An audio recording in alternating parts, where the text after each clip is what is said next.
That Davis Show, we are back for another week. I hope you have been safe and you haven't done anything stupid between the last time you heard from Ryan and myself. My name's Kenneth Davis, and of course, the executive producer of That Davis Show and Flippin' Friends, we have Ryan Bukoveski. Follow him at Ryan B. Ski and Ryan B. Ski 1 on Instagram, and follow me on majority of all platforms at That's Davis. All right, Ryan, how you been doing, man? How you holding up? I've been doing pretty good. I definitely enjoyed a little getaway from my birthday weekend this past Stay weekend getting in away. Happy Flagstaff. birthday. Happy birthday, Thank Ryan. you. Yeah. Big part of the show today, NFL schedule release, looked into the Bears tickets for Las Vegas since they're coming here. $500 for the cheapest nosebleeds in the end zone. They have to pay back the Sophie Stadium. They got to pay that off quickly. I thought they were. That's Allegiant. Sophie is the Los Angeles. Okay, you're right. You're right. You're totally Las right. You're Vegas. totally right. You're totally I right. only know that because my friend in Vegas works for Allegiant, so that's the cool thing for them. Okay. So yeah, I was watching.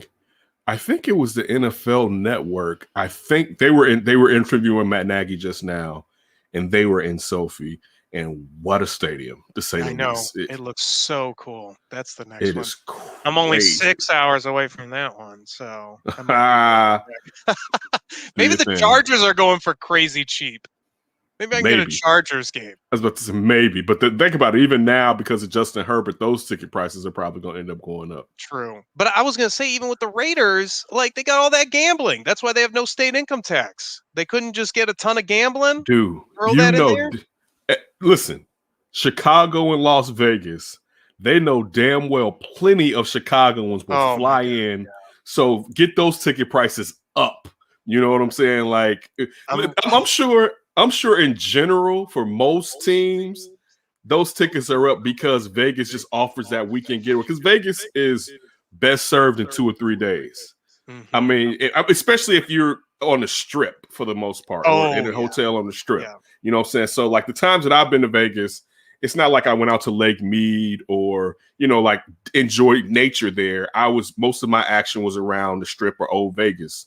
You know what I'm saying? Like if you're doing that, you don't need to be there for a week. You know what I'm saying? You need to get in and get your ass out. But yeah, so I'm sure those. I was looking today. It's funny you bring that up. I was looking at Bears tickets, and I don't know. I just didn't click until another field. They were offering season exactly. They were offering season. They weren't offering, but it was season tickets, right? And there were some season tickets. I was surprised. It was like $900 and something. But of course, you got to pay for the PSL. But you got to pay for the PSL too. Yeah, you know what I'm saying? The right to buy the ticket, the seats, right? To be darned worthy enough to buy seats first. Please, sir, may I have a PSL to spend my money to buy these tickets?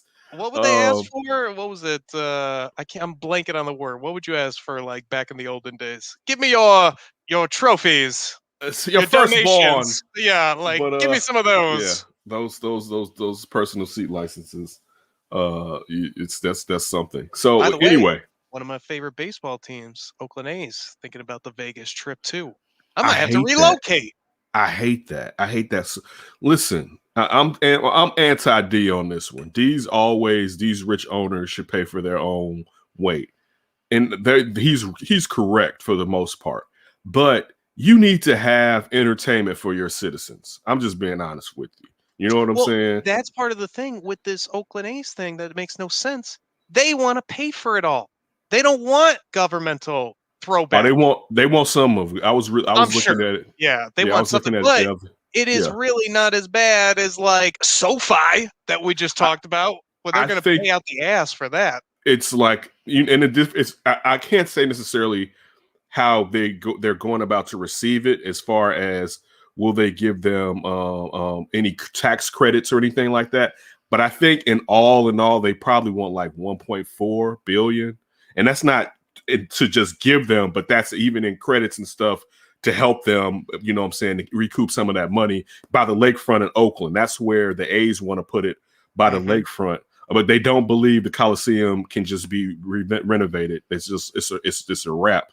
I mean, dude, you lost the Raiders again.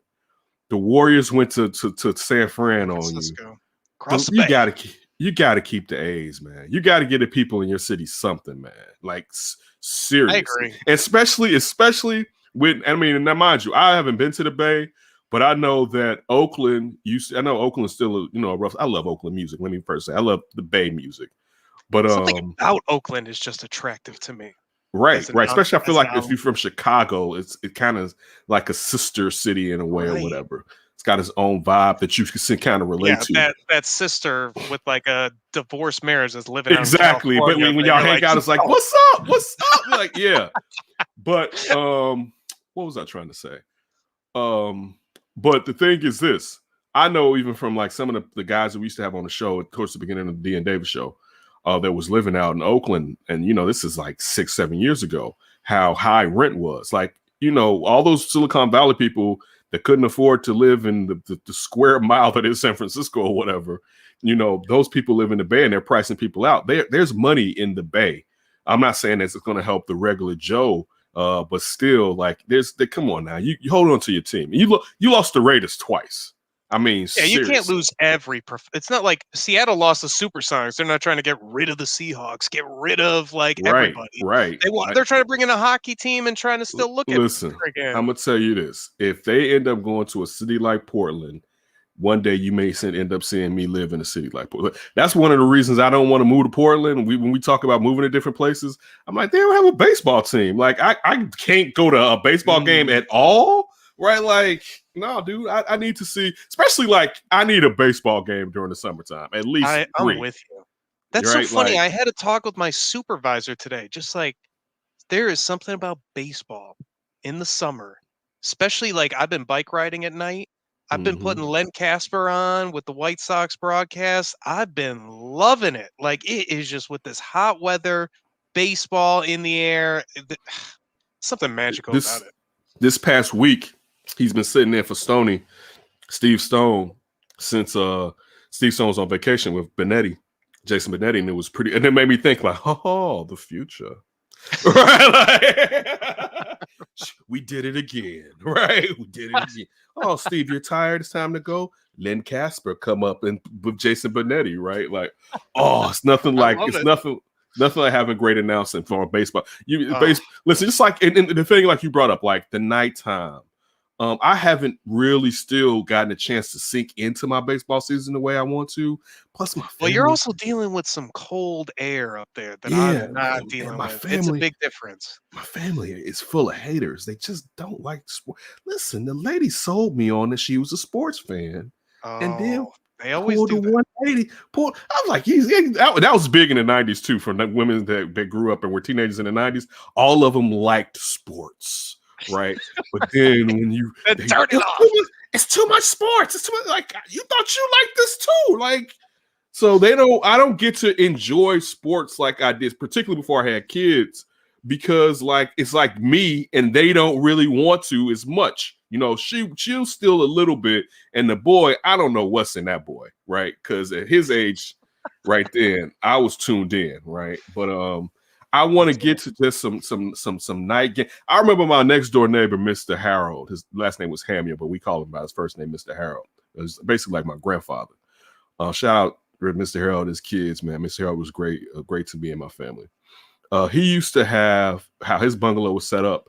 He had like a brick porch, and he used to have shades that he would hung and would come down and cover up majority of the porch, and he would put Cubs games on and sit out on the porch in front of the house. And my dad, sometimes we'd go over there and sit with him, but just that night air with some baseball on it. You know what I'm saying? Just riding that heat wave. Open the window up and just really get that summer feel, especially if your team's doing well, which we'll definitely get into some baseball here, because the teams aren't doing bad. The Cubs aren't doing as well as they could be. I was looking at power rankings today. They're a little further than what I expected them to be. Whether they're 17 and 18 right now, I believe. Yes, after the loss today. Yeah, 17 and 18 with some questions as far as what they need to probably do around the trade deadline. Chris Bryant is killing it. Yeah, not bleak though. It's not bleak at all. It's not bleak. bad. It's not bleak. And then we got to talk about Tony La Russa having a good week after getting on him a week and a half ago. Hey, with the White Sox. You know what helps a sleepy manager? That starting rotation being the best in baseball. Facts. So definitely have to get into that. But you know what? Let's go off top. Top. Taking off the top, the tippy. Oh, my people. This one is full of rage and hate. All right. I got this out of ESPN for the 2 Los Angeles County firefighters who could be fired and a third suspended after the first responders took and shared graphic photos from the site of the helicopter crash that killed Kobe Bryant, his teenage daughter, and several others, also children and other family members of the parents of those children. Man, fuck y'all firefighters for that bullshit. I mean, that's real talk right there. That's some whole ass shit. I usually don't curse on our show particularly, but that's crazy what someone's fame can make you do something as disgusting as take photos of these people. Just crass and unnecessarily, especially from people that we depend on to rescue and save our lives. I know they're human beings, but this was some low down, dirty ass shit right here, and they deserve to be fired. Everyone at any time when someone's transitioned, especially tragically, the last thing that person should have to do, even with them being gone, let alone their family, is the fact that someone is circulating photos of how they looked after being deceased. And who knows there too? Exactly. Who knows how mangled, what state of dress they were in? Just disgusting, to say the least. Like that right there. Like I know there's even worse things that's going on in this world, but I mean, dude, some of the stuff that in the last decade that people do is astounding by the cruelty, and the lack of empathy that people have. Like, that's somebody's husband's, that's somebody's daughter, that's somebody else's daughter who's laying with their daughter. I'm not even talking about Kobe. I'm talking about those other parents that we rarely bring up, with their children, and you're out here doing snapshots so you can pass it along at an award show. Like, what the hell is going on? I mean, and this is another thing too. You know what? I'll say this. They really need to crack down, because probably out there in Los Angeles, I mean, in that LA, in that area around LA, they probably do this a lot more often with celebrity deaths. This one, they just got caught doing it. They probably do this a lot more often with passing around these photos. But to those firefighters, I hope you are fired, because you definitely did a disservice to your fire department, to say the least. I totally agree. I'll never understand the fanboy thing. I know you're not a fanboy. I'm not a fanboy. We don't lose our mind if we come across a celebrity or something like that. Unless it was Bill Russell, Jim Brown, or there could be Frank Robinson. I think Frank Robinson's dead now, but if it was like one of those guys, Muhammad Ali, I'm a fan. I'm a fanboy. There's a very unique, and I guess Kobe would fit that, but Michael Jordan. But you would never cross that line. I wouldn't take photos of them dead. Some kind of disgust. You would be happy to meet them, but you wouldn't be like, let me get a notch on my belt and get me some credit or some laughs or some jokes or applause, whatever they were looking for with that. That's just disgusting. I wouldn't, to be honest with you. I don't think about this sometimes. I don't necessarily know if I would ask someone that's a celebrity, hey, let's take a picture real quick. That's kind of not even me, to be honest with you. That's what I was talking about. Like, I mean, we did it. I don't need a picture to prove to everybody else that we did it. You know what I'm saying? If the picture happens organically or they want to take the pic, great. Sure. But me being like, hey, let me get a pic with you, like, that's just not my thing right there. Again, if the person wants to take a pic or somebody I'm with is like, let's take a pic, I'm not going to be like, nah, I don't want to take no pic. I'm not going to be like that. But I'm not usually going to be the person that initiates, we need to take this for prosperity or to get likes on whatever platform I'm posting it to. Totally. I would do the same thing like you. It's crazy. You're right. They need to lose their jobs if they're doing shit like that. Well, it seems like a lot of people knew that this weekend was Ryan's birthday. And to make him happy, one person in particularly, they fell on the sword. And that person is talk show host Ellen DeGeneres, who announced yesterday on a taping that came out, it's going to come out tomorrow, I believe, that her instincts told her it's time to end the Ellen DeGeneres show after 19 seasons. It's out of people. This past 18 years has changed my life. You all have changed my life, and I'm forever grateful to all of you for watching, for laughing, for dancing, and sometimes crying. This show's been the greatest experience. Allowing me to ruin the lives of all my employees. This show's been the greatest experience of my life, and I owe it all to you.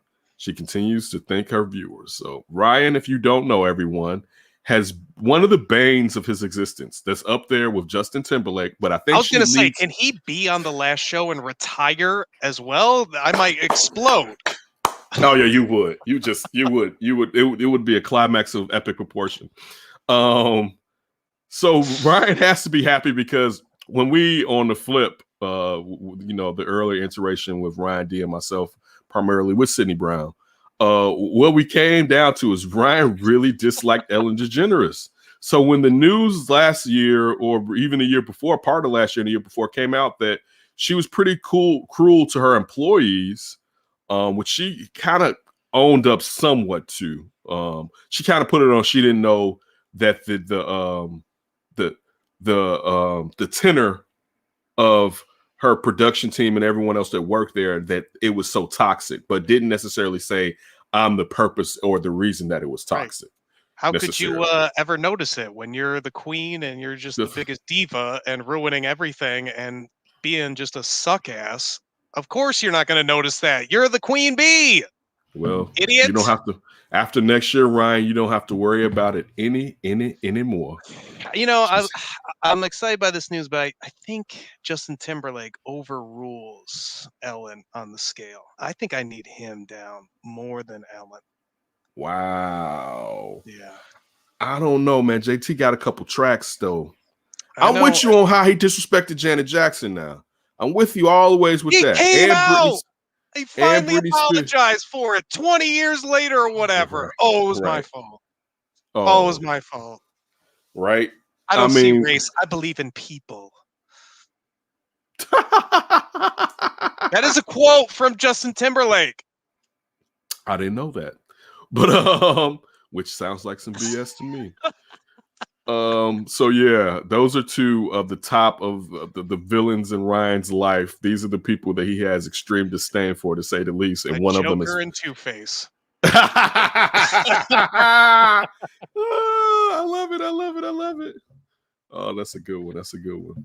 All right, it's time to switch off. All right, it's I'm one of the members of the Under Center podcast, so we are football heavy here on That Davis Show. Executive produced by Ryan Bukovetsky. The schedule dropped. We definitely got to go over the schedule of our beloved Bears. They're definitely beloved right now. Well, damn.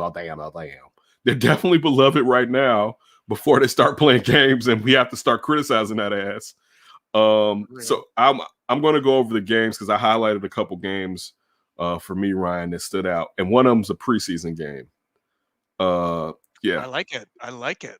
It's the Saturday, August 21st, versus Buffalo, because that's the second one. So that should technically be the dress rehearsal, because always the third one was the dress rehearsal where players will play to the third quarter. So I would think the second one is now going to be the major dress rehearsal, and the third game is going to be the one where they let the guys trying to catch up on the team play majority of the time, because the last one, they rarely want the starters to play because they didn't want them to get hurt prior to the season. So mine's is the second game, because I think that's where we're going to see the starters play the majority, at least through the first half. That's part of the third quarter. It's Buffalo, and it's the Buffalo Bills, a team that's one of the dark horses in the AFC to actually do something and perhaps knock off the Kansas City Chiefs. So that one stood out to me. I like it. This year's preseason, I've been saying it, it's going to be lit. Like, this is the year to pay attention to preseason Bears football. When you got a first-round quarterback, gung-ho preseason. Let's go. All four. I'll tell you this too. It's probably good to watch some of these preseason games because we don't know some of the guys that may get cut.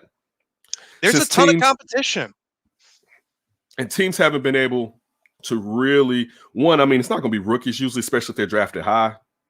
But they haven't had a real chance until really this week coming up to try to get their hands on these rookies, really.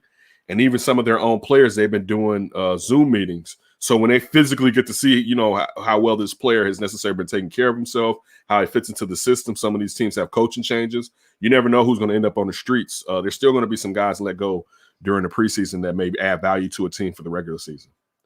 Then go ahead. Oh. No, I was just going to agree. Then the first regular season game, and we talked about it a little bit. The Rams are opening up Sophie Stadium. That one, because the Rams and the Bears have basically had a thing going on for a few years now. They love them on Sunday Night Football. They must get killer ratings. Why does it seem like we're always out there, though? Yeah, that is true. I mean, that 1 year with Mitch, I think Jared Goff looked so cold in that game that they decided to never give the Rams an away game at Chicago. We're always out there. But that game, because one, you have the unveiling of Matthew Stafford as a Ram, someone who has, given the Bears some of that business from time to time, even though the Bears have given him that business. But you have a much better quarterback than Jared Goff. That defense may be even better than what it was last season. So that game, that first game out the gate to me is something. The next game is the Bengals. Really no, quick, go right ahead. Please go ahead. Please.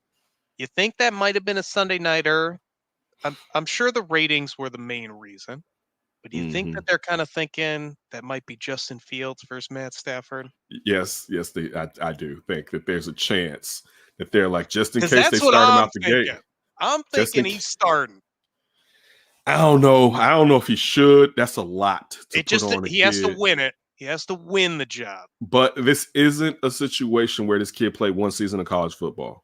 He's played part of 3 seasons and definitely 2 full seasons at Ohio State. So yeah, this isn't a Trey Lance situation. This isn't even a Mac Jones situation compared to the games that Mac Jones stood in for Tua Tagovailoa and the last season when he got to start the entire season as a senior. So that was my thoughts. Now, my next one, how do you want to do this? Do you want to give yours, or you want me to just go through all of mine and then you give yours? Go through yours. Okay. So my next one, I'm skipping the Bengals game because the Bears should beat the Bengals. All right. It would be really fun seeing Joe Burrow versus Justin Fields, but that's not going to happen. I mean, then the Bears should be good enough to contain Higgins or whatever the hell the tight end's name and Jamar Chase. All right, just don't let them beat you over top. How about that? All right. So I'm skipping the Bengals game because I think the Bears should win that one, and it's got to be the Browns. The Browns got the whip allegedly this year, depending on how well Baker Mayfield plays. The defensive line is sturdy with run stopper like Jadeveon Clowney. They got Craig Newsome out of Northwestern. They got Denzel Ward on the other side. I mean, they're stout, what I'm saying, on both sides of the ball, really. And let alone that 1-2 punch they got in the backfield with the running backs, so with Chubb and with Hunt. So, I mean, that game to me, listen, Landry, that game to me lets us know what we are this year. Like, yeah, we'll know. No, I said Hickney. I mean, the Bengals have Hickney. I meant what's the name? Yeah, Hooper. But isn't what's the name still there? The kid, the tight end they drafted from Miami, or did he resign with a new team? I'm not sure. I gotta double check. Yeah. Okay, but regardless, they're stacked, and that should let us know how good or bad that the Bears may be this season, facing a team with that much talent on the roster. All right. Then I skip over to the next 2 games. One that you mentioned, as far as the Raiders, Detroit Lions. I'm not interested in that game. The Bears should win it. They're rebuilding. The Las Vegas Raiders. I think the Bears should win that one too, to be honest with you. So that doesn't move the needle for me. The next one is the Pack, especially if Aaron Rodgers is there. If Aaron Rodgers is not there, I'm still interested because I want to see what Jordan Love or what was you about to say? Well, we'll see. Tease that for later. Okay. So I'm interested to see who's going to be the quarterback. But if it's Aaron Rodgers, I'm interested to see how the Bears stack up against a legitimate contender in the Green Bay Packers and their division rival and the team that seems like they most likely have to beat. If they're good to win a division, if they're bad, it's going to be them and the Vikings that they're going to have to try to get past. The next game, of course, Tampa Bay again. At Tampa Bay this time, man, the Bears going to get probably murderized. Tom Brady is going to remember what happened in Soldier Field and how he forgot how many downs we had left. I'll tell you what, if Nick Foles is playing that game, that's definitely going to happen. I mean, I don't know, man. I hope the Tampa Bay Buccaneers start off slow. Build Boy, up that for lather. October is loaded with that Right. first week of Listen, November too. the crazy part is the last few weeks as it finally gets easy as the season closes out, depending on the Vikings. And then I see this is a game I don't know how geeked I am, Ryan. It's the San Francisco 49ers I the next am game. geeked for that game. But it's Oh, so let me ask you this. My issue is if Jimmy G is still in behind the center, it's a game because they have a veteran quarterback who could get them to a Super Bowl. We know he's not a world beater, but he can be good at times. If Trey Lance is under center, I'm worried how good of a football team they are and if it's worth me watching this season or early in the season because he could improve mid to later in the season. I don't know if he's going to just take off hot. I would think it could be hard. I'm going to say I won't say it will be hard, but it could be hard. So that's my ifs with that one. Funny part on the next game, I didn't mark the Steelers on November 8th as must-see TV for me because, I mean, I can see the Bears. I can see it being an entertaining game, but the Steelers aren't the Steelers right now. Big Ben is not really Big Ben any longer. They got Najee Harris, Juju Schuster-Smith stayed. The offensive line is woeful. So I don't know about the Steelers, but then the Bears have a bye. And then they have Baltimore Ravens, which that's a must-see game. And the Bears have a majority of their home games are noon starts, I believe. Or they have, majority of their home games are noon starts, which they didn't get the second game starts like that this season. I think those will be flex later on, though. Good point. There's a lot of them that have the option to be flex. I see at least 4, 5, 6. I see at least, I believe, 5 or 6 noon games that have the option to be flexed. Yeah, I think that's pretty common. They like putting the Bears at noon, and if they're good, you start seeing the flexing to those 325s like crazy. Great point. So then after that, you have the Detroit Lions at Thanksgiving. I mean, I'm going to watch because it's a Thanksgiving game, but It's no biggie. This one, though, which you had, the Bears versus the Cardinals, Cliff Kingsbury is my issue. And you can kind of add that with Kyler Murray, even though I don't give Kyler Murray as much slack. I mean, I give him more slack because he's a young quarterback, and Cliff Kingsbury has to find ways to use this weapon. Because we saw the second half of last year, they kind of figured out what to do with them. You know what I'm saying? Which one is to put him on his back. The battle of the terrible offensive gurus. Right. So that one, I mean, it'll be interesting, especially if Justin Fields is playing, to have those two quarterbacks deal it with each other. Then, of course, we have Green Bay again. I didn't highlight it, but I'm interested in it. But it's kind of, again, I don't know what Green Bay is going to be this season. They faced the Vikings for the first time. They love to give us the Vikings late nowadays. They faced the Vikings for the first time December 20th. I didn't highlight that game, but I did highlight the next game, and that's December 26th, the day after Christmas. The Seattle Seahawks come to Soldier Field. That's going to be a good one, especially the storyline is going to be, and by that time, Justin Fields is probably playing if he's healthy.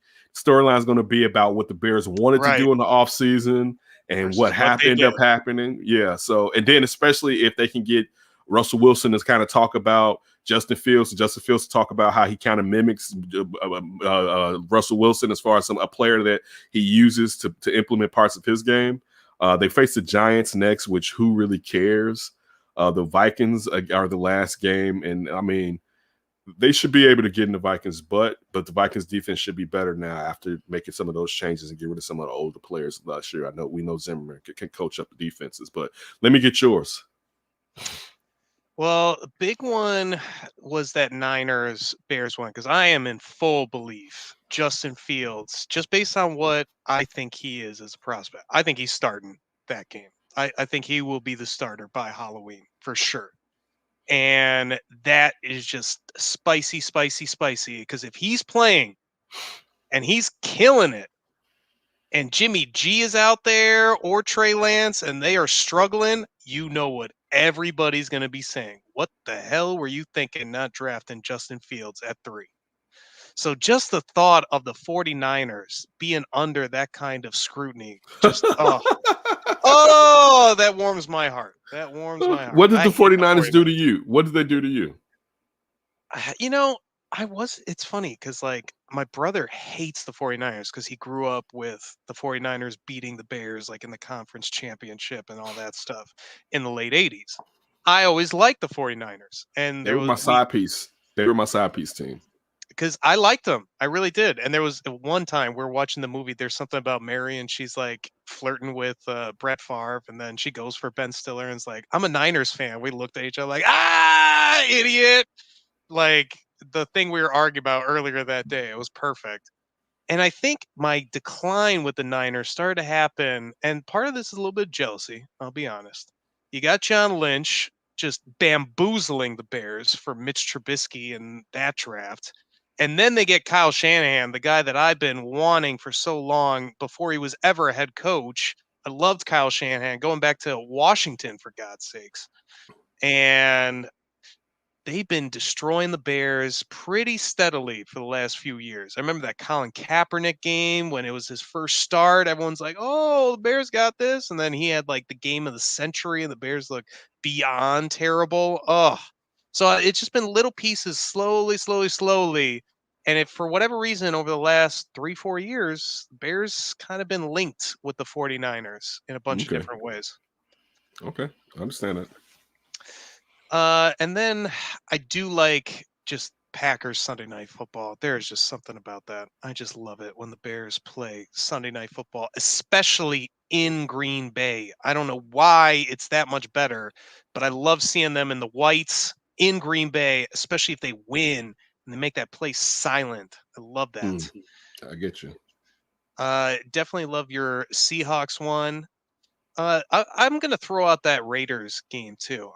Just seeing the new stadium, the Bears in there, they're interesting because they are one of the Aaron Rodgers potential destinations, or at least one of the places he really wants to go to. And it makes sense, AFC, that they would at least consider it. And even if he's not there, Derek Carr there, I really think it's not going to be long until Justin Fields starts playing. I have no faith in Andy Dalton holding down the starting spot whatsoever. What about the fact that the bye week is 2 weeks after that? Would they perhaps wait to the bye week? I just think that they're going to struggle with Andy Dalton at quarterback. I mean, we'll see, because maybe the offensive line is rebuilt, especially with the competition they have. And if they give him time and some of these weapons develop, Andy Dalton could be pretty good. And then there's no reason to go to Justin Fields. I just feel like he's going to come into camp and he's going to outplay Andy Dalton. And I think he's going to find a way to show that. Y'all asking a lot. Andy Dalton, I mean. I get it. I don't have faith in Andy Dalton. I have more faith in Justin Fields. That's just how I feel. I hope so. Andy Dalton to me is just so over the hill. And I don't think he's going to stay healthy. Yeah, you definitely know that. What else you got? I love your pick of the Ravens. The Lions always on Thanksgiving is fun. That's definitely.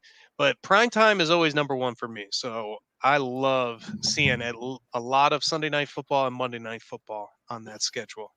Definitely. So look, real quick, from Larry Mayer, Bears senior writer, whom we read this.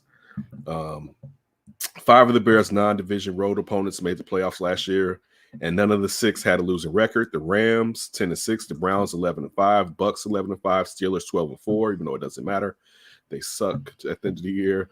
Seahawks 12-4, all qualified for the postseason, while the Raiders 8-8 did not. On the flip side, only one of the Bears' 5 non-division opponents reached the playoffs and had a winning record last year, the Ravens. The others are the Bengals 4-11, the 49ers 6-10, the Cardinals 8-8, and the Giants 6-10. See, I don't like some of that. The Cardinals are a better team than 8-8, and the Niners are definitely a better team than 6-10. And I think the Bengals, with Joe Burrow and what they're doing, are better than 4-11 if he's healthy and ready to go. I can agree with that. But I would say this: the Bears should still be better than the Bengals.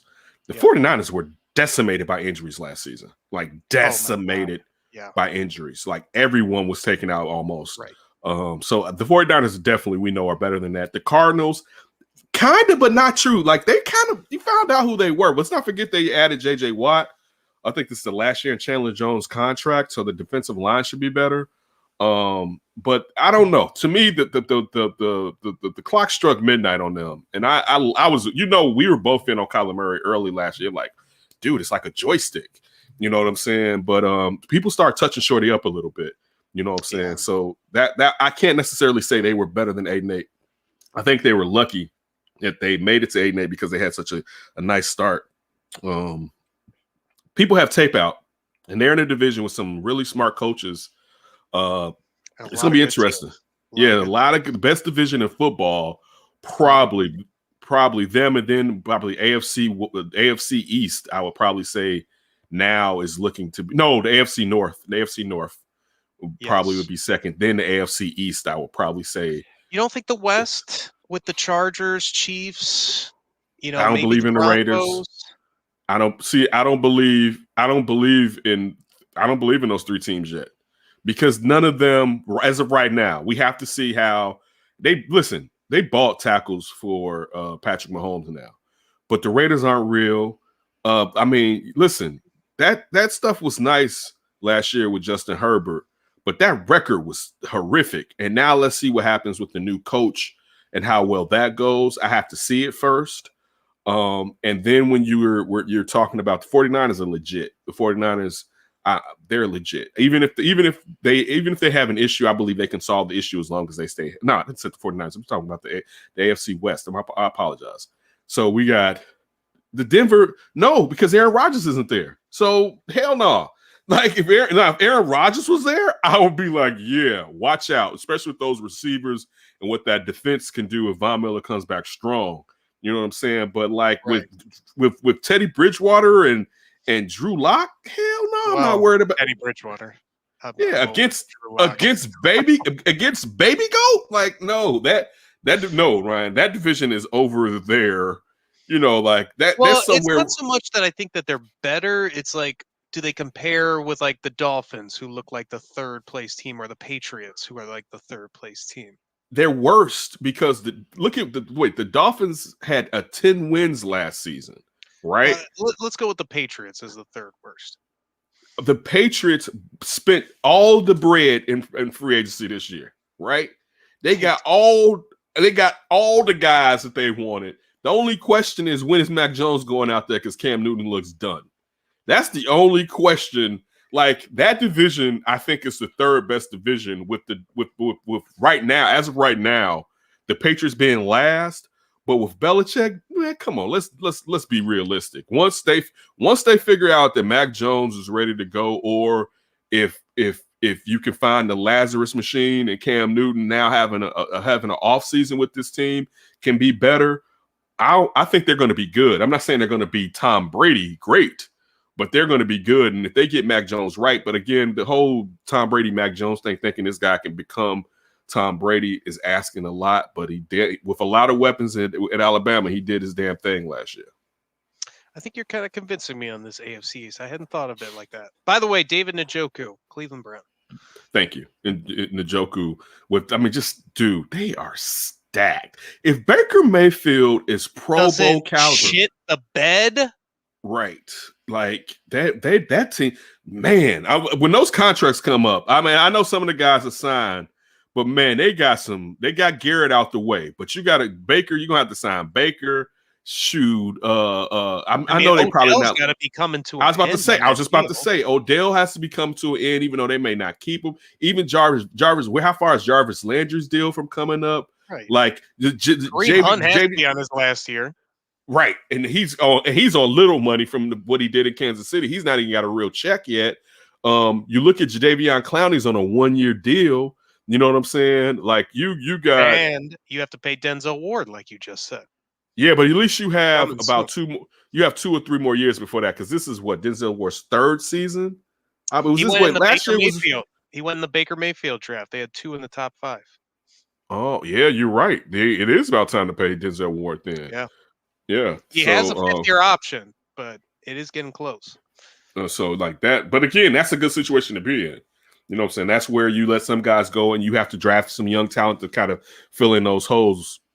So we'll see. But yeah, that AFC East, and I know that was the AFC North talking about the Browns, But that AFC East, when you look at if Miami is better, if Tua looks more like Alabama Tua,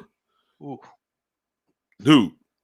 I mean, what that defense did last year, yeah. I mean, with all the draft picks that they still have moving forward in the future, like that, if they hit on Tua, look out. You know what I'm saying? Like, look out if they hit on Tua. Like another team that passed Justin Fields for a wide receiver. For facts. But I mean, that's a team that already had a quarterback. You know what I'm saying? So hey, well, didn't they say that they were talking about, hey, we might draft another quarterback even though we have Tua? That's called I'm trying to get you to move up and take these. Give me some of your picks, because once they were out of, and I mean, it seemed like they were out of the Deshaun Watson thing earlier than after everything broke loose. It seemed like they had kind of decided, and which to me, to a certain degree, especially if you believe in yourself as a coach, if you think you have a kid on that rookie, a quarterback on that rookie deal, why would you, and he's going to be really good, why would you trade for somebody that was already in their first mega contract? You know, like, I'm sure some people be like, because, you know, a bird in the hand, but if you believe in Tua, they sat there, was going to tank for Tua, but ended up playing well the season before and still getting him due to his injury and him falling some. No, dude, I'm that. Watch out for that team. Watch out for the AFC East, man. The AFC East is sneaky, especially if the Patriots are back. That's going to be a rough division to go through. Ready to hear some national games? Let's go. All right. How about week 3? We'll start there because I know we talked pre-show. Cowboys Buccaneers is supposed to be the highlight to kick off the season. We don't know exactly what the Cowboys are, but I don't know how well Dak is going to be, and I don't know if Dan Quinn, by switching the scheme to something favorable for those players, is enough. You know what I'm saying? Like, so I have to see it. You know what I'm saying? So until we know Dak is fully back and that defense is worth a lick, I'll tune in to Cowboys games, but it's not must-see TV just yet for me. Well, let's assume no big name quarterbacks are moving anywhere. Green Bay at San Francisco, week 3. That's sexy. If that's sexy in general, just Green Bay versus the 49ers, just from old rivalries from the Brett Favre years to even when you just brought up Colin Kaepernick, even Colin Kaepernick going up against Aaron Rodgers. But or how about Jimmy G handing the ball off and they can't stop a nosebleed? Right. So that's going to be that one. If Aaron Rodgers is there, I'm into that one. I'm definitely into that one. That's some old school spicy NFC blue blood stuff right there. All right. How about your guy, Josh Allen? Rematch AFC Championship game, week 5, going to Kansas City. You better get ready to get that ass tanned up. Tap, tap, tap, tap, tap, tap, tap, tap, tap, tap. He ain't ready for Baby Goat yet. He's not ready for Baby Goat. Okay. He's going to play well, and then in the third quarter, mark my words, he's going to have two series where he looks like Josh Allen from the year before in the playoffs when he just threw that ball. What was it? Was it versus Texans that he did that where he just threw that ball crazy? Was that against Kansas? Yeah, like that when he was fretting. Ran like 40 yards the opposite way and then decided to throw it when his knees are down. Exactly. Like, so yeah, that, and again, you know, I'm a Josh Allen guy, but that I don't think he's ready for Kansas City's jelly. Well, no big name quarterbacks have moved yet. Green Bay going to Kansas City week 9. Sexy. Real sexy, heavy, so heavy, real heavy. That right there. If Aaron Rodgers is there, that's old to go going against Baby Go. You know what I'm saying? Like in talent wise, physical. You know, you don't want to take away from Tom Brady. I was gonna say, because our next game is your guy Josh Allen with the actual GOAT Tom Brady, visiting him in week 14 at Tampa. That could be a big game. Yeah, that one could be good, and I will watch out. I'll watch out for Buffalo on that one, especially if Tampa's DBs, if they haven't stepped up. Not Winfield. Don't put Winfield Jr. in that. but that was kind of their weak spot last year. Because Diggs gonna get all nasty on that, you know what? But out that one, I'm looking forward to that one. How about something we saw? What was it last year? Right, Baltimore and Kansas City rematch. I hope, you know what I'm saying, that the Minnesota receiver, I don't know if it was Bozeman. I think it is Bozeman. I hope he's the difference maker when it comes to that passing game with the Baltimore Ravens. But also that offensive line isn't as sturdy. Even with Villanueva coming over from Pittsburgh Steelers, it's still not the same as what you had on that level as at left tackle. What were you about to say? That's a week 2 Sunday night football game too. Wanted to give some context there if that adds anything extra. No, I don't mean I think it'd be good, but I still see Kansas City giving them a buking. Okay. I think Kansas City's gonna come out with something to prove after having so that, like, I think they're gonna be angry, especially having the type of season that they have, and then to basically not have any tackles during the Super Bowl. I think those new tackles, and also remember they got that guard that's a doctor back that he took off because of the pandemic last year. So that line should be humming, and they're spending bread to protect their franchise quarterback. I hate going so dang Packer heavy, but with Aaron Rodgers, they're obviously very interesting as a team overall. I'm going to throw 2 at you. Pick the Packer game you want to see. Versus Seattle on Sunday, November 21st, which is week 11, or Damn right. at Baltimore, December 19th. Which is week 15. The Seattle one is more interesting to me, even though I'm not saying Baltimore can't beat the Pack. Because it's not like the Pack until this year, the Pack didn't see those type of quarterbacks regularly, if you know what I'm saying. So they're not used to that type of style when it comes to the quarterback that can take off on your ass, with us having the 3rd fastest quarterback in the league and the Ravens having the 1st. You know what I'm saying? So I'm just putting that right there. That they all know how they handled Colin Kaepernick. Exactly. So, I mean, it should be a good one, but definitely Russell Wilson versus Aaron Rodgers. It definitely interests me more, to say the least. I guess my last one, I don't know how much this does for you. Week 4, Buccaneers at Patriots. Tom's fateful return back to Foxborough. It depends on if the Patriots are good or not. And I was just sitting here giving all type of plaudits to the AFC East. Cam is really my question. You know what I'm saying? Cam, and how fast can you get Mac Jones ready to go? Because I think the receivers they're going to be better. Let me say that. I don't know if they're what they need to be, but we know the tight end game is going to be strong. They're going back to Gronk, Aaron Hernandez days. Not saying that these tight ends are Gronk, or even the type of versatility that you had in Aaron Hernandez.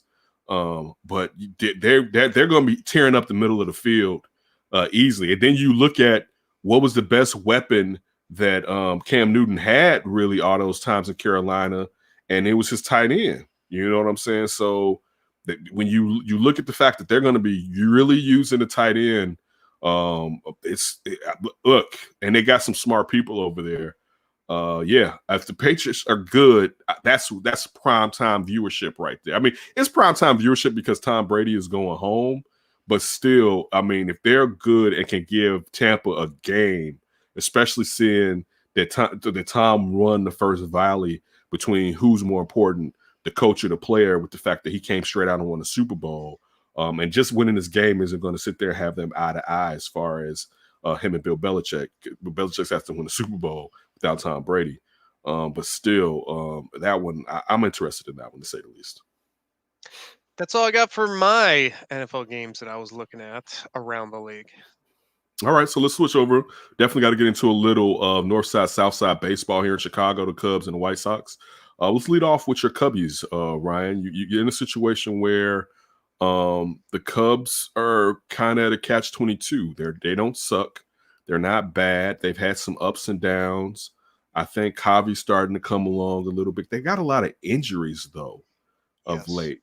That's the thing that's kind of hurting them. And that pitching rotation, which at the beginning of the season was, even though we know the velo was low, was actually doing pretty well. But Hendricks has been abysmal, really. You just really haven't gotten what you thought.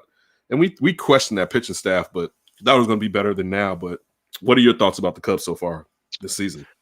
Well, I do think the pitching staff can get a little bit better. It's not going to be much better, but I think you can get a little bit more out of Zach Davies. If Jake Arrieta can still be himself, he's been pretty solid and consistent. And this kid, Albert Alzolay, like you can't necessarily sleep on him. He might be a future player for a real rotation. He's had some impressive performances this year in general. So if that pitching staff can keep growing and developing, I like what they have in the bullpen overall. So that would be a really big part. The other thing is the part-time role players or the extra pieces like the Jake Marisniks, the Eric Sogards, the Matt Duffys. They have brought a lot of balance to this lineup, especially when it comes to getting more contact, less swing and miss, and putting the ball in play. Can they keep that up? Or are they just going through a little bit of a nice period? And then I think the really big thing is it's the killer. It just happened. Chris Bryant has been MVP Chris Bryant. And I told you before the season, you need him to be MVP. You need a guy in the middle of that lineup that you can rely in and day out. And he has been that, but now he just got injured. And that's been an issue for him.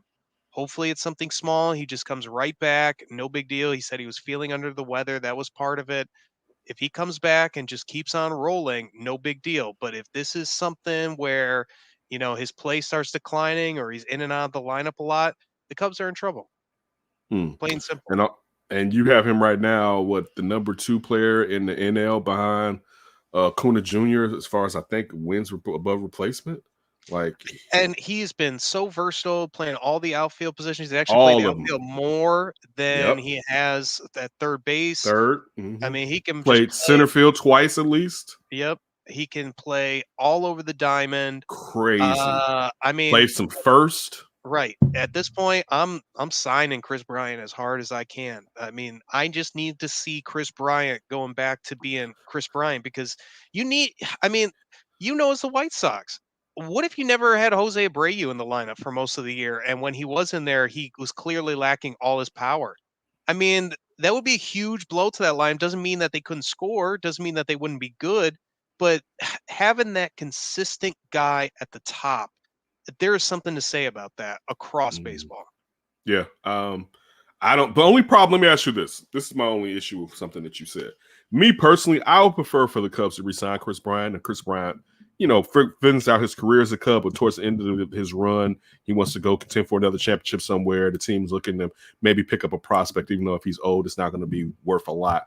I would like for that to be his ending. But you're in a situation where the Cubs need to reload, and I don't know if he's a chief asset because he's a rental player for whatever team you're trading him to now. Compared to if you moved him last year, that you probably would have gotten a little bit back, giving the team a whole season to have him on the roster to even know what type of player that he is, or even give them the chance to perhaps trade him if it didn't work out.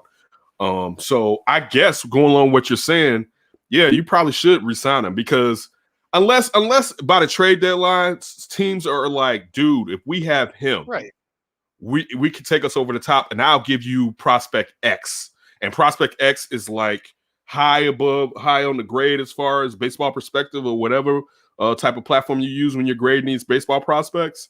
Then he has to go. Because I'll tell you this too. Remember this too. Matter of fact, let me revisit that. What they should do is trade his ass and get to the best prospects and then re-sign his ass at the end of the season, after the season, and bring his ass back. Now, by trading him away and him getting used to another situation and getting familiar with it, that it gives that team a better chance to re-sign him if he likes that atmosphere. But I would do with what Brian Cashman did with the Aroldis Chapman. I'd deal his ass for something sweet and then could be like, listen, this is just a temporary situation, just like with Derek Favors with the Utah Jazz last year when they traded him to the Pelicans, and bring his ass right back here, and he can play next to that prospect that we traded his ass for. Probably not next to him since that's hobby spot, but you get what the hell I'm saying. Depending on if he's playing in the outfield, then how you like it like that. But yeah, that's probably what I would do with Chris Bryant, because you still need prospects on the north side. You need some. Go ahead. If he gets you a farm system, I'm totally fine with it. It just depends what you could get for him. I don't think he's gonna give you a system, but I think you can get a guy and a half. Okay, that half guy is the big part. Like just 1-for-1 top like Gleyber Torres. What has he done for the Yankees? He's not even one of their best players.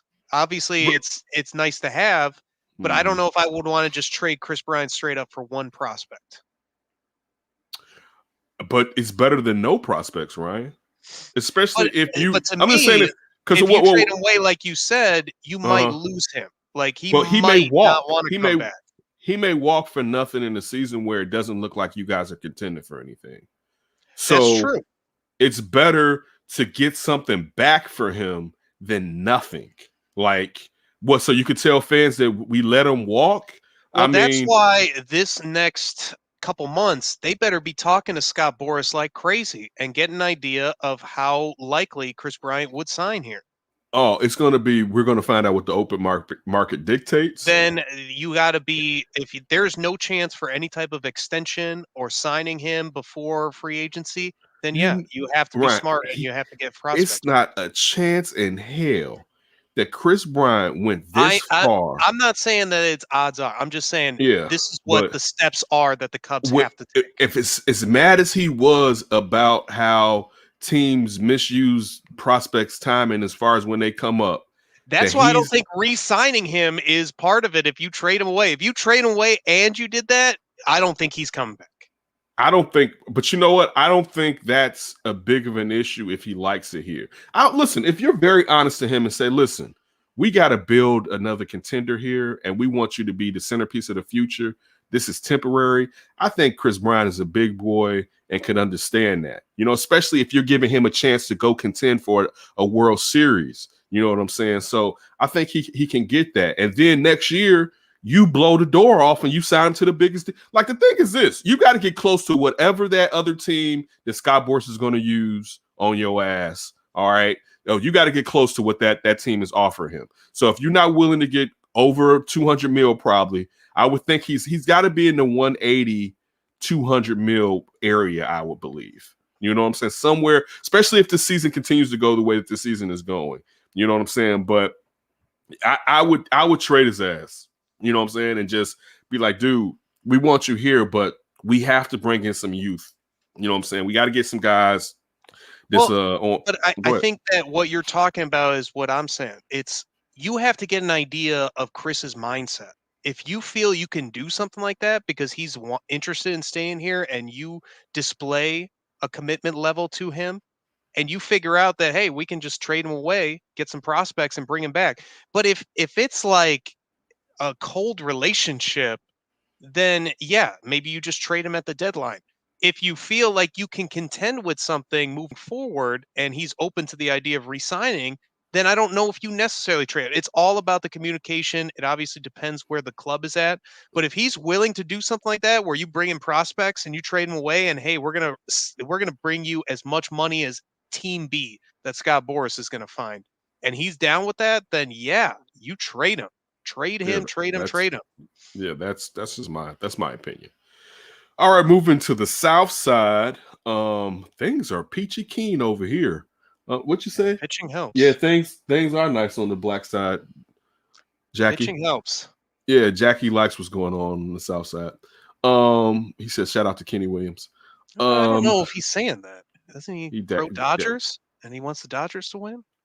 The Dodgers did something disrespectful in some ways, and Jackie, he's not feeling them. He's not feeling them as much. Jackie, we love to see that. Wouldn't we love to see that, Jackie? Yeah, but just if anybody clue in on some of the stuff that Jackie Robinson was about in the later half of his life, because he's kind of been a little whitewashed like MLK, a tad bit to say the least. Or let me put it like this: if you hate Colin Kaepernick, you might not love Jackie Robinson. How about that? That kneeling bastard. You might not, just along those lines. And that's with someone that gave their sweat and blood and equity to try to get this country to be on the right track. It's like, would they still like this? Damn it! But still, back to the Sox. Tony Russo was making a ton of mistakes. It still is getting acclimated to being back in today's baseball. But you know what he stopped doing? Leaving those damn pitchers in too long. I think last night, was it Matt Foster or Evan Marshall? I can't remember which one it was because sometimes they're both the same person to me because they don't have their ish together at times. More Matt Foster than Evan Marshall, I think, of recent. But one of them was effing around, all right? And he must have went and yanked that ass out so quick. And especially since it was the first game in the series against the Twins, it was definitely great to see that take place. Dylan Cease is dominating. Lance Lynn is nasty. Still looking for Giolito, and Keuchel's going longer, even though he needs to make sure he can go longer. And Keuchel, that it was a lot about Keuchel as far as the type of pitcher he is and how do you extrapolate that over time, being a contact guy. But still, he's doing well enough. The pitching staff is doing a really good job. Ruiz gets on my nerves, and he closed out last night's game with some nastiness. All right, to say the least. But the offense, the Sox have been racking up runs the last week at least, and that's without what I think Tony Russo said that Eloy and Lewis Robert are probably worth 65 to 70 home runs. Think about this out of your lineup. And you got guys, first of all, I don't know if you listen, there was this hit last night that Tim Anderson had where the pitcher threw it inside. Ryan, it was maybe 2 inches off out of the strike zone on the inside, right? Dude, he jammed himself and golf swung that bad boy to left, right? I mean, it was crazy. And just to think what Tim Anderson is and what he will be, like, who the hell? How is it that Tim Anderson can do this? Hitting, just become this savant at hitting. You know what I'm saying? Like, it's crazy. It's crazy. You usually don't see something like this out of someone who baseball wasn't their jam necessarily growing up. And you may see, all right, he's a plus runner. He has a strong arm. But with something as meticulous as hitting, for him to be a great, and you look at that and you extrapolate that moving forward, that like his greatness is at least going to continue for another 7 to 8 seasons if he's not hurt, as far as his acumen with hitting. You know what I'm saying? You think about, now, of course, I'm not comparing him to these people, but you think about a Wade Boggs, you think about a Tony Gwynn. You know what I'm saying? Like, he's not there yet, but that's how he's starting to look like he's that type of hitter. You know what I'm saying? Like, oh yeah, a hit that, like, it's crazy. You had Abreu snapped out of his little slump of late. Even Yasmani did some damage yesterday. I said this on the show that the chances of going to the World Series were probably done. I was wrong.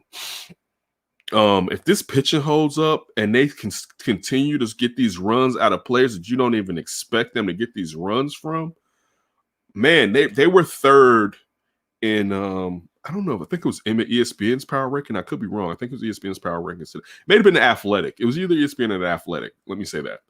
They were third in I think it was the Athletic in the power rankings, the White Sox. Just think about that. They were third in both the AL and the NL. And they're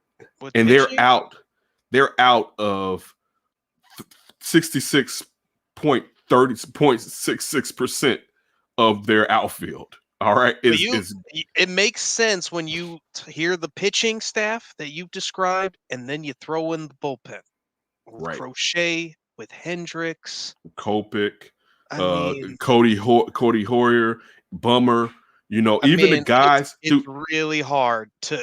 Even the guys that are you putting him in like Foster, Marshall, and Ruiz have moments.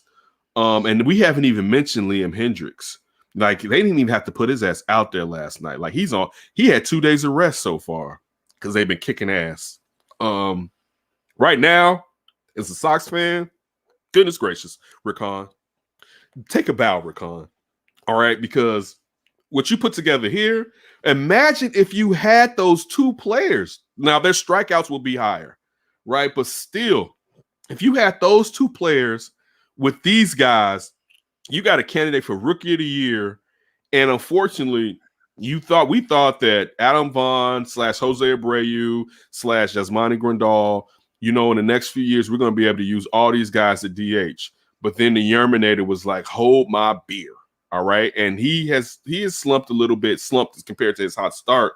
But even when you see his acumen as far as, he's swinging for the fences when he goes for it. But even some of the pitches that he doesn't go for, you like for a young player, I know he's 28, but as far as time in the majors, for a young player to know when to hold off, because usually you like go, go, go, but to know when to take a ball like that, it just says that, he's not going to be this hot, but this may be a hitter right here. And if you picked up a hitter, I hate to say this as far as because I want everybody to get paid, dude, he's 28.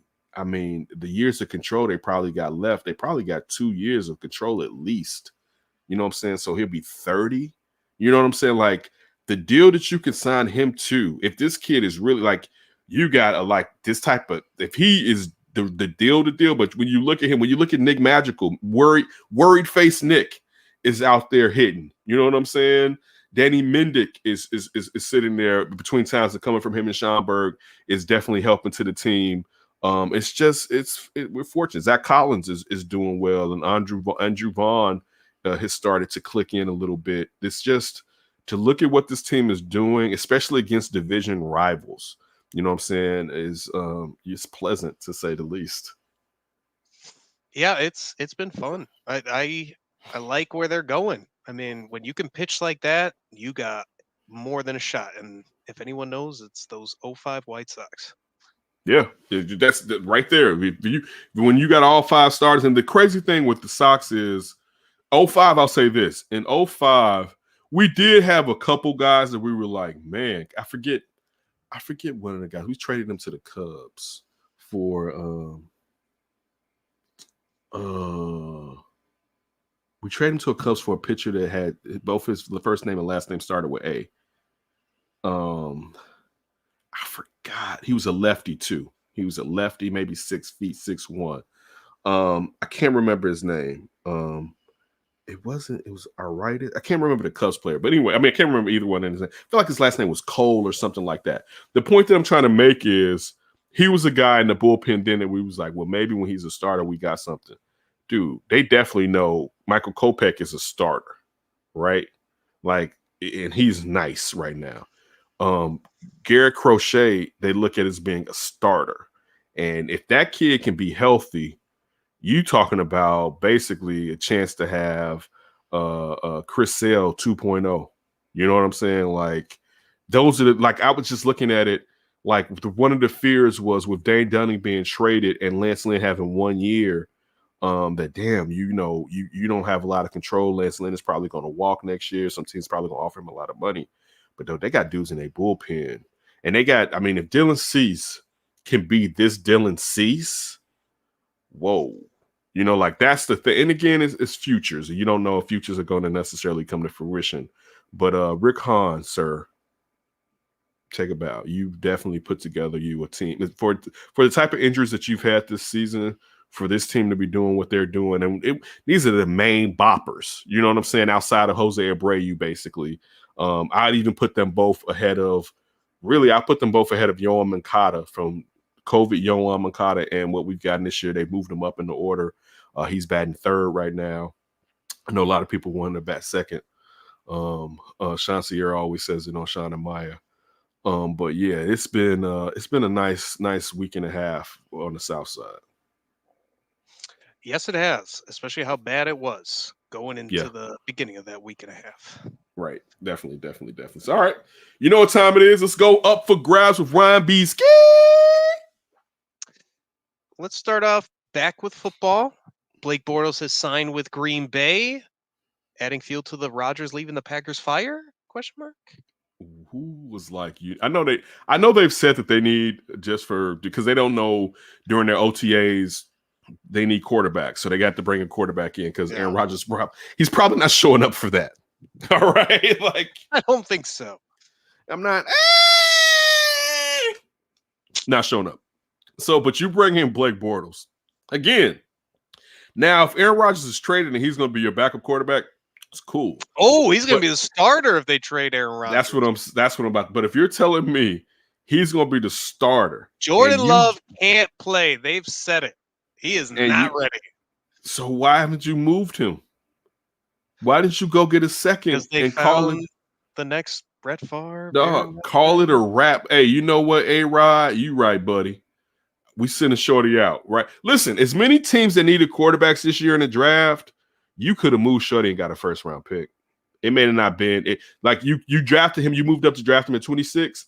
It may have been around then. It may have been even before then. But if they would have said, you know what, Jordan Love is available, but we're only taking him for a first-rounder. After this period, we're done. We're going to ride with him. If they would have tried to put that type of pressure on, I bet you some teams would have bitten.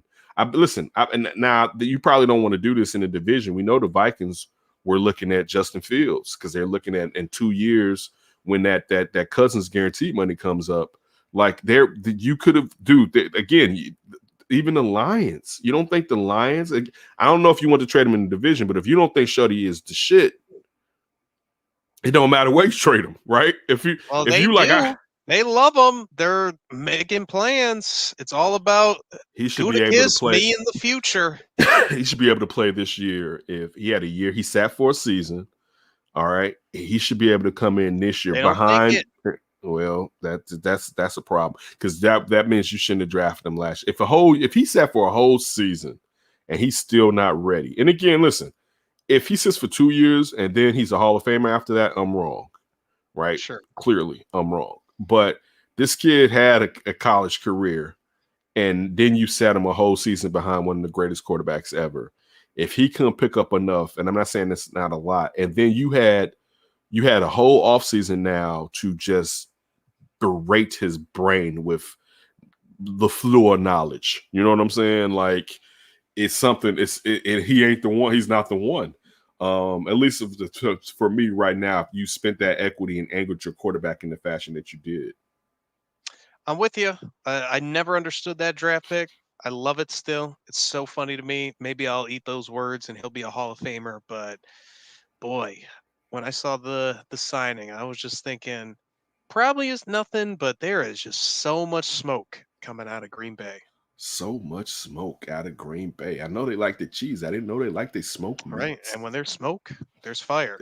Speaking of fire, I got a little bit of a hyped for the fire matchup that is just set. Tyson Fury taking on Anthony Joshua, set for August. It's either between the 7th and the 14th. That hasn't been confirmed. But come on, who's not hyped for heavyweight? Let's go. Yeah, I'm probably buying that. It's been a few years since at least 2 to 3 since I bought a fight. I've been a huge Anthony Joshua fan until he got his ass beat by Ruiz. It's just like questionable. The question, like he got beat by what was the king? What was the King Kong dude on Punch Out? Mike Tyson Punch Out. That you had to hit in the belly and his pants dropped when you hit him in the belly. Like he lost. It was King something, right? He lost to that dude basically, right? Like what, son? So King Hippo, I think, something like that. But so I mean, Tyson Fury, the first fight against Deontay Wilder was just coming off the streets, right? That last fight we saw now that he's back, healthy off of all the additives and focused on boxing, how he handled Wilder. Listen, Anthony Joshua is going to have to knock this man out 2 to 3 times to win this fight because this guy's going to keep coming. He may not be a knockout hitter, quote unquote, even though when you're 7 feet tall, almost 6'9", You get hit by a guy that big, it's going to hurt. I don't care if he's, just a jabbing, but it's going to hurt when you got that much weight as Tyson Fury has behind him. And how fast he is. Yeah, I mean, Tyson Fury is a lightweight boxer in a big ass man's boxing body. As far as like he can coming really there, move. He's a pugilist, all right? He's coming there to pepper the living hell out of you. And because he's as big as it is, it's not like you're just fighting a little ass guy that weighs 105 pounds. You know what I'm saying? So I will have to say, even though I want Anthony Joshua to win, I think Tyson Fury is going to win. I think Tyson Fury is the best heavyweight in the game when he's had his mind to it. But I hope that Anthony Joshua fight against Klitschko was so epic. It was one of the best fights 2 or 3 years ago of heavyweights that you had seen. Basically, both of them taking each other out, and then Joshua surviving. Klitschko being such a rugged champion in that fight. You wouldn't even look at Klitschko like that, but didn't want to listen. It was to the point I was like, Vladimir, just sit down, please. You done what you needed to do in the heavyweight division now. You know what I'm saying? And I remember when he was worse than Vitaly, when Vladimir was like Last Joe. You know what I'm saying? To my man got a hold of him. You know what I'm saying? To Emmanuel got a hold of him and taught him how to fight like a big man. Vladimir was he had all the talent, but his jaw was suspect. And he was getting rocked, right? And then Emmanuel got him just like with Tommy Hearns and taught his ass how to fight like a big man. Like, you stop fighting low with these little dudes. Use your reach to keep his ass away from you. So shout out to Manny, RP Manny. I'm looking forward to this fight. This is a fight. This fight is up there, you know what I'm saying, with some of the fights that we want to see. I want to see them wrap it all over. I want to see Joshua at 1.5, Deontay Wilder too. Yeah, I think this fight is going to be better than the Wilder Fury fight. I think easily. Joshua is just such a better boxer than Deontay Wilder. Wilder's all heavyweight, like knock you out, haymaker. If you can get inside him, you can get him, tired. It's game over for Deontay Wilder, unfortunately. I feel like Joshua can maybe go the length a little bit, but like you said, Tyson Fury is just this mammoth of a man, just punching you over and over and boxing, not just punching you like Deontay. He is boxing, but it's going to be two boxers in the heavyweight division going for it. That's really exciting. Yeah, and I mean, I will say this: Deontay Wilder has gotten more compact. I didn't think he could get as compact as he's been. It's because at first it was like, this dude is throwing too many looping punches, as you were saying. All you got to do is get inside of him. He has gotten more compact, but still, I mean, he somewhat lacks some of the skill of just a pure boxer. You know what I'm saying? And that's when you got these two guys. I mean, the thing with Fury is Joshua. He at times fights to his competition. Now that should mean he should show up for this fight. But sometimes I feel like he has nerve issues. You know what I'm saying? Like, I feel like he can get in his own head sometimes. You know what I'm saying, in a negative way. But I wish Joshua the most. I'm more of a Joshua guy than a Fury guy. But I don't think Fury's gonna. I mean, I don't think Joshua's gonna be able to beat Fury. It'd be a nice upset if he does. Yeah, I think I definitely lean Fury. I kind of like Fury a little bit more. I think it's more so the mindset. Like, he is just kind of like, I don't give no Fs. And a little gypsy, nothing wrong with a little gypsy king in your life.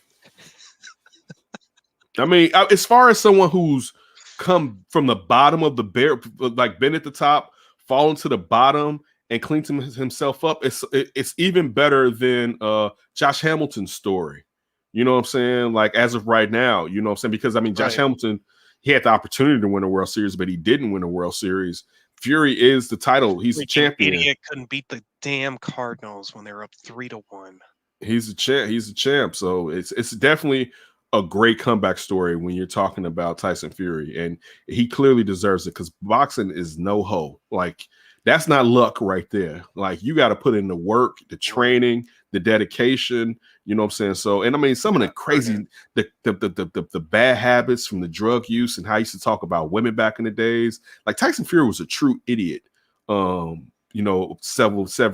years ago or so. But it seems like he's turned it around for the most part. At least he keeps enough of it away from the public to make it seem like he's turned it around. Right. No, that's it. That's all I got.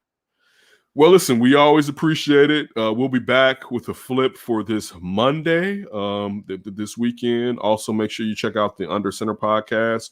We will be doing our expectations for the Bears with the schedule today. That should be out today. You should see that. I always support the Flipping Friends. I always support that David Show and Ryan Bukovetsky for holding this show down as well as he does. We always appreciate you spending a little bit of time with us. Hopefully we made you happy and gave you a little bit of insight. And if not, we apologize. We'll try to do better the next time. But always make sure you don't do anything stupid before you hit